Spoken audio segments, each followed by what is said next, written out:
Isang pagpalang araw po muli sa lahat at sa araw na ito, tayo ay nagpapasalamat sa Diyos dahil sa pagkakataon na patuloy na ibinibigay sa atin na tayo ay makapag-aral sa kanyang mga salita. Ito lamang ang paraan upang ang isang mananampalataya ay lumago sa kaunawaan sa salita ng Diyos ay ang pag-aralan ng Biblia. Sa ating pagpapatuloy, tinatalakay natin na isang transition period between the kingdom program for Israel and the mystery program, which is the body of Christ. Batay ito sa ipinangangaral ni Pablo in the early stage of his ministry. Kasama ito si Barnabas. During during his earthly ministry, kasama niyang nangaral si Apostol si Barnabas, at sila ay tumutungo sa mga Hudyo. Silang dalawa ay hiniwalay ng Espiritu Santo para sa isang maikling gawain, at ating tinutukoy kung anong ebanghelyo ang kanilang ipinangangaral sa mga panahon na yon, sapagkat ito ay paraan upang malaman natin kung kailan unang ipinangaral ang biyaya ng kaligtasan. So, ito ay nauukol sa body of Christ sa mga panahon na yon. So, tinitignan natin ito upang malaman natin sapagkat ang Biblia ay walang tuwirang pagkasabi kung kailan ba nagsimula ang body of Christ. So, dito malalaman natin kung ano ba yung ipinangaral ni Paul. Kailan ba ipinangaral ni Paul yung patungkol sa biyaya ng kaligtasan. So, ito ang ating tinitignan in the book of Acts, dahil doon siya nakakilala si Pablo. So, kasama niya dito si Bernabe, si Barnabas, at titignan natin ngayon sa Amos chapter 3, nang sila ay magkasama. Ano ba binabanggit tayo sa Amos chapter 3, verse 3? Can two walk together except they be agreed? So, yun ang talata. Sa talatang ito, tayo ay nakatitiyak na sila ay nagkakasundo silang dalawa sa kanilang pangangaral. Itong si Pablo at si Barnabas. Ngayon, kung sila ay tutungo sa isang gawain at ipinapangaral ni Pablo ang tungkol sa biyaya ng kaligtasan, at si Barnabas naman ay ipinangangaral ang patungkol sa kautusan o pagtupad sa kautusan dahil siya ay nasa ilalim ng kautusan. Hindi ba siya itatama ni Barnabas sa mga oras na yon kung si Pablo ay nangangaral na ang kanyang pinangangaral ay iba, at dahil ang kanyang pinangangaral at kung kanya nang tinanggap ang kapahayagan mula kay Jesus ang patungkol sa biyaya ng kaligtasan, so tiyak na siya ay tuturuan ni Pablo, ni Barnabas. So, ang dalawang ito ay tinawag ng Santong Espiritu para sa isang gawain sa Acts chapter 13. At pasinin natin ang salitang gawain. Ito ay isahan. Ibig sabihin, sila ay tinawag sa iisang gawain. Ano ba itong gawain na ito? Itignan natin sa ibang talata. In Acts chapter 13, verses 40 to 41, verse 40, beware therefore lest that come upon you, which is spoken of in the prophets. Verse 41, behold, ye despisers and wonder and perish, for I work a work in your days. Sabi niya, a work which you shall in no wise believe, though a man declare it unto you. Then in Romans 9:27 to 28, titingnan din natin kung ano ba yung sinabi ng Apostol Pablo. In verse 27, Isaiah also cried concerning Israel, though the number of the children of Israel be as the sand of the sea, a remnant shall be saved. Then in verse 28, for he will finish the work. Minention niya yung work na ibinigay ng Espiritu Santo sa kanila ni kay Pablo and Barnabas. Ang sabi niya, for he will finish the work and cut it short in righteousness. No? And because a short work will the Lord make upon the earth. Then in verse 28, for he will finish the work and cut it short in righteousness, because a short work will the Lord make upon the earth. No? So naiulit ko lang, anuman ang klase ng trabahong ito, hindi ito magtatagal. No? Dahil sandali lamang ito. Ang sabi niya, a short work. Kapag binabasa natin ng mga talatang ito, tayo ay nasa Acts chapter 20 sa mga panahon na yon, ano? Yun ang prevailing condition, no? At si Pablo and Barnabas ay kasalukuyang ginagawa ang gawain iyon, ano? Ito ay may ebanghelyong mayroon silang ebanghelyong ipinapangaral, ano, noon, no? Mayroon pa tayong talata tungkol sa gawain ito na nabanggit, no? Pero kailangan muna nating maunawaan, no? O maintindihan ang salitang the work. Sa aklat ng mga gawa, maraming tao ang nagbibigay ng kahulugan, ano, sa salitang ito, ano?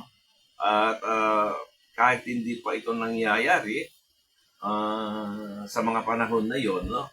Katulad ng John chapter 1 verse 17. So, ang sabi niya sa talatang ito, for the law was given by Moses, but grace and truth came by Jesus Christ.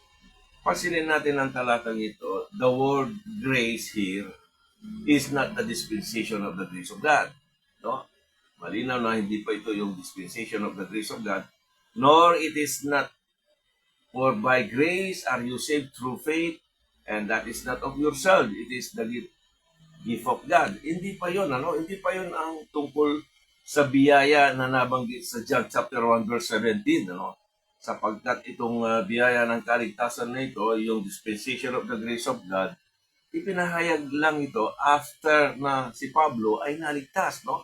So in Acts chapter 4 verses 32 to 33, and the multitude of them that believed were of one heart and of one soul. Neither said any of them that aught of the things which he possessed was his own, but they had all things common, no? In verse 33, and with great power gave the apostle witness, ano, of the resurrection of the Lord Jesus Christ. And great grace was upon them all. Ito ang kauna-unahang pagkakataon na ginamit ang salitang grace sa aklat ng mga gawa. So sa talatang 33, ang salitang grace dito ay may connection sa ay pinagkaloob sa kanila ng kapangyarihan, ano, na maging witness sa muling pagkabuhay ng ating Panginoong Yesus, ano. Hindi tinutukoy ng talatang ito ang patungkol sa dispensation of the grace of God, no? Dalawang bagay ang ating makikita dito, no? Yung great grace and great power, no? Great grace produces great power, no? At wala ito sa dispensation of grace of God, no? Then tingnan natin ulit yung verse 33, and with great power gave the apostles witness, ano, of the resurrection of the Lord Jesus, ano? And great grace, ito yung unang pagkakataon na binanggit ang salitang grace in the book of Acts, no? Ang ipinapakita sa talatang ito, ang salitang biyaya dito ay pagkakaroon ng kapangyarihan, ano?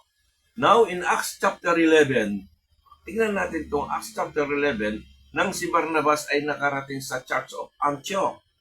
Ito yung mga nangaral, but unto the Jews only, no? Isipin natin na in Acts chapter 11, patuloy silang nangangaral itong mga apostles na ito sa mga Hudyo lamang, ano?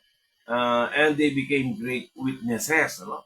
In Acts chapter 11, 21 to 23, 21, and the hand of the Lord was with them, ano, and great number believed and turned unto the Lord.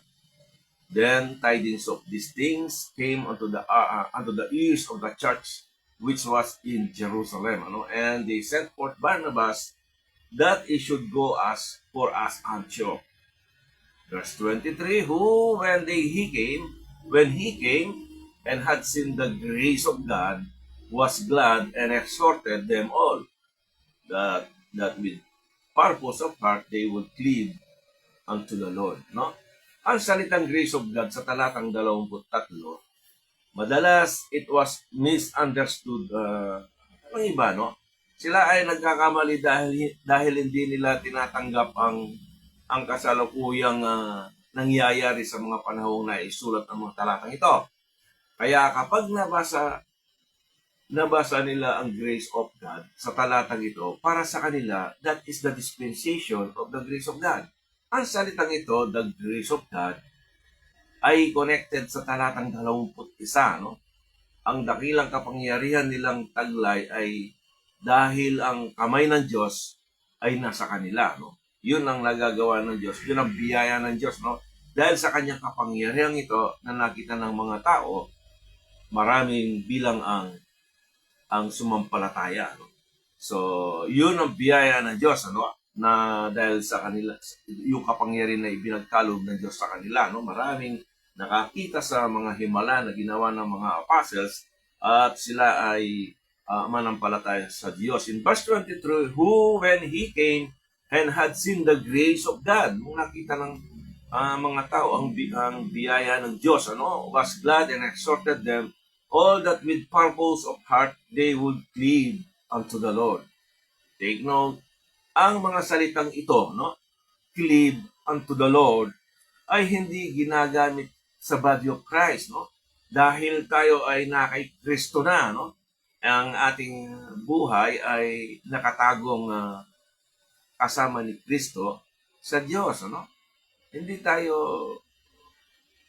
we are not, sabi nga niya, cleave unto the Lord, no? Tayo ay nakatago, no? For you are dead, in Colossians chapter 3, verse 3, for you are dead, and your life is hid with Christ in God. No? Tayo ay nakatago kasama ni Kristo sa Diyos. No? For he was a good man and full of Holy Ghost and of faith, and much people was added unto the Lord.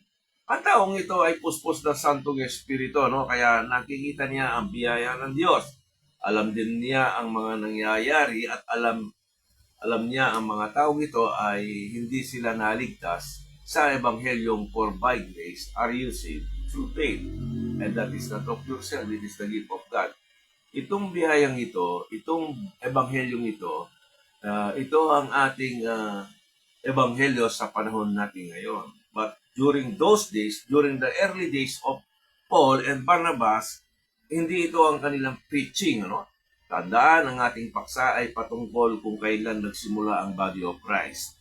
Ngayon, ayon sa Ephesians chapter 3 verses 1 to 9, no? The body of Christ is a mystery, no? Is a mystery.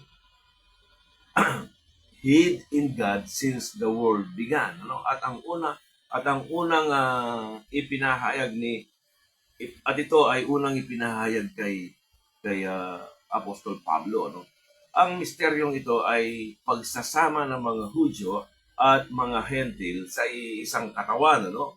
Subalit ipinahayag muna ni Jesus ang misteryong ito, hindi nagtagal pagkatapos na si Pablo ay naligtas. Ibig sabihin, the moment na si Pablo ay nakakilala sa Panginoon at sumampalataya kay Jesus, hindi naman niya tinanggap itong kapahayagang ito na misteryo, no? It is a progressive revelation, no? Sa kanyang unang pangangaral, pagkatapos na si Pablo ay maligtas, ay tungkol sa gospel of God, ano? Kasama si Barnabas, ano? Ang konsepto nito ng kanyang pangangaral, ang kanyang ebanghelyo, which is the gospel of God, ang konsepto nito is that Christ is the Son of God, declared by the power of His resurrection. Makikita natin iyon sa Romans chapter 1 verses 1 to 4. At hindi ang ebanghelyo ng biyaya ng kaligtasan, ano? Hindi yun, ano? Hindi pa yun, ano? Dahil hindi pa ito naipahayag sa kanya sa mga oras na yon. It means, during those days, yung prevailing condition na yon, sila ay nautusan, ano, ng Espiritu Santo kasama si Barnabas upang gawin ang isang maikling gawain, ano. At sila ay mangangaral sa mga Hudyo lamang, ano, sa mga Hudyo, sa mga Jewish people, no. Kaya sila ay pumapasok sa mga synagogue dahil sa mga Jewish people. So muli ating itutuloy ito sa susunod na araw at nagpapasalamat ako sa inyo. God bless and to God be the glory.